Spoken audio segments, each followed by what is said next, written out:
I'm Phil Collen from Def Leppard. I play guitar. I also play in a band called Man Rays. I'm the guitarist and the singer in that. My first recollections of the rock scene, if you like, or music, was, I grew up in London, and it's a pretty musically rich place to grow up, the Beatles, the Stones and all that stuff. But all those bands were influenced by American music. Paul McCartney would be the first person to tell you that the Beach Boys, influenced Sgt. Pepper's, like Pet Sounds and stuff like that, not the other way around. There was so much going on. There wasn't much happening in England, so they had to have an outlet. And I think, they got into American music. The Stones actually, got blues and actually took it to the masses. It was kind of a very kind of for one genre and one kind of, it was black people music in the States, and the Stones got hold of it, a version of it, and just kind of expanded on it.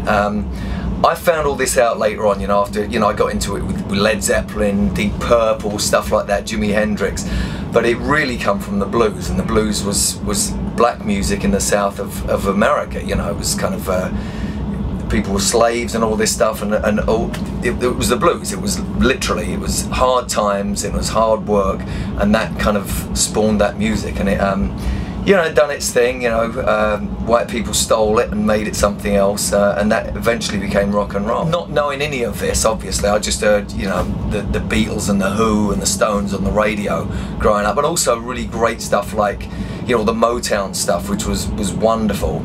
And it wasn't until I actually got into a band, because I'd seen Deep Purple at age 14. I went to see them at the Brixton Sundown in England, in London, and that really made me play guitar. That was the thing that done it. Then obviously I started getting into it, and you kind of see where this music actually came from. I thought it was rock and roll. You trace it back a little bit, and then you see that it was again, white people had adapted or stolen this stuff from, people like Little Richard, who was like an amazing rock singer. He was one of the first real rock singers, really flamboyant and really out there.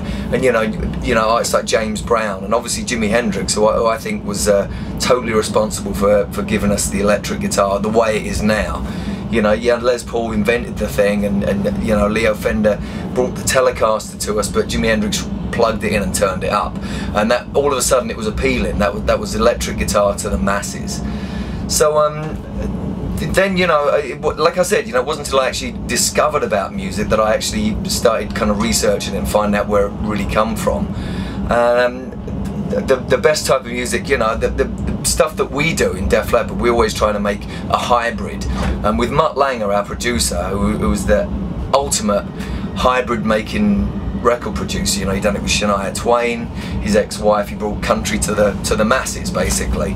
And in our genre, he brought hard rock or into the pop genre. So it was a kind of a totally different thing that you'd never had before, and that's literally what he done with us. It was kind of palatable rock music, and that's really that's what it is. That's what pop music is. It's a genre that kind of fuses with something else, makes a hybrid, and becomes palatable. And obviously, clever businessmen can market that, but it's great when an artist discovers it himself and actually, just kind of blends the stuff, whether you're Prince or whether you're, the Stones or whatever, or Def Leppard. You get these great kind of, if you're an open,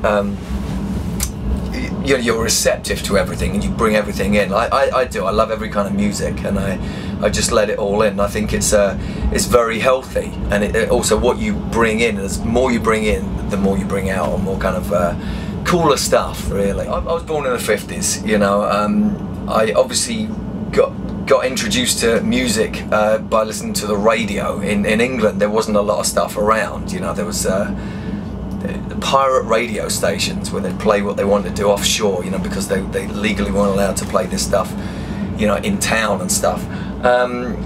So I got in, the Who that are from London. They were just down the other side of London from where I grew up.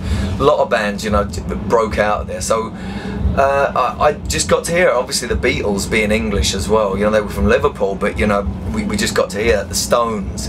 Very rich in all this stuff, experimentation, great songwriting, and just amazing kind of outlook on stuff, very liberating and liberated kind of artists, which was a brand new thing, because in the 50s before that it was a bit kind of uptight, especially white music. You know, black music was a lot more expressive, and I think that's what made it very appealing to those bands. You know, the Who, you know, Maximum R&B, they would be called, the Stones, obviously pupils, disciples of the blues, and also the Beatles. You know, they just took all that in and just made it something else. So it was very exciting to be around in the 60s, even if you didn't know what was going on. I was a little kid, but you know, I just heard all these great things, and also all the stuff like Stevie Wonder, Marvin Gaye. You know, when they first started coming out, the Motown scene was just incredible. You know, Aretha Franklin just blew your mind. And again, it wasn't until much later I really appreciated how great this stuff really was.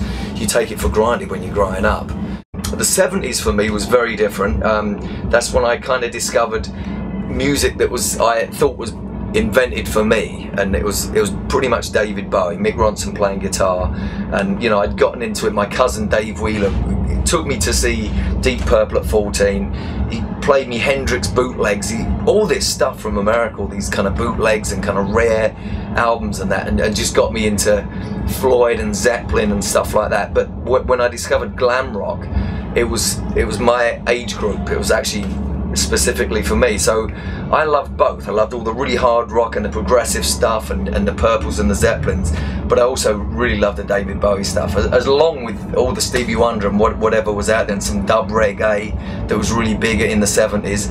So it was an amazing melting pot for me, and it actually you know, kind of figured out where I was going to go musically. The Pistols, one of my favourite bands, and you know, I'm fortunate to play in a band with Paul Cook, the drummer from the Pistols. He was one of my favourite drummers, and I just loved the way he hit the drums. It was just so expressive. And the band Man Raisers, me, Paul, and Simon Laffey was in my old band Girl that formed in like '79 as well. Here come the '80s, you know, and I joined Def Leppard, and you know, I meet a bunch of guys, especially Joe, who, you know, me and Joe had very similar album collections, you know, especially the Bowie thing.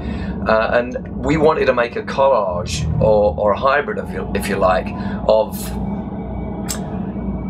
Zeppelin, Purple, Thin Lizzy, but Rush also, and a bit of the glam rock, Bowie, Mark Bolan, you know, Roxy music, but with a punk ethos like the Pistols and the Clash. So you throw all that in, and you kind of eventually end up with the ultimate rock band, which is what we thought we had. I still believe we do. We actually wrote great songs. There were 3 minutes initially, you know, the big hits, the 3 or 4 minutes, but they, instead of being all these sweet, nice vocals, they were sung more guttural, like, you know, more like a Pistols than say REO Speedwagon, and that was that English thing, and that's where we come from.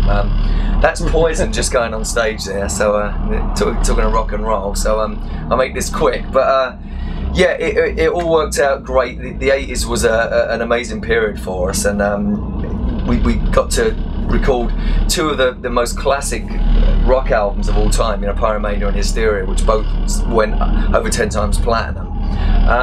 We just had the 25th anniversary for Hysteria, and on this tour we're actually going to be doing a lot of that stuff, so it's still around there, and I think, you know, you make a great album and it sticks around, so that's really what we're doing. We're out there and we're having a blast.